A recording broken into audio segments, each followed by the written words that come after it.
Hello guys, welcome to Happy Streamers channel. Hope you're doing well. In this video I'm gonna show you how to take a screenshot on laptop. So guys, now I will take a screenshot of this page. So for that, go to the search and now search here snipping tool. Now tap on new and now select as many screenshots as you want to take on the page.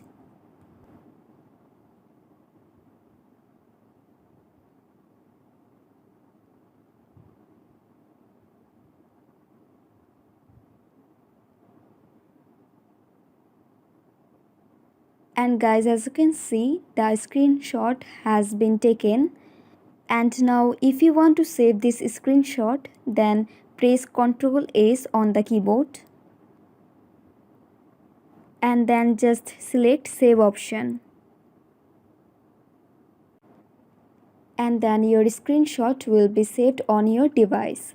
So guys, that's it, and that's how you can take a screenshot on laptop very easily. So guys, I hope this video was helpful to you. If it was, then please give a thumbs up and hit the subscribe button, and thanks for watching the video.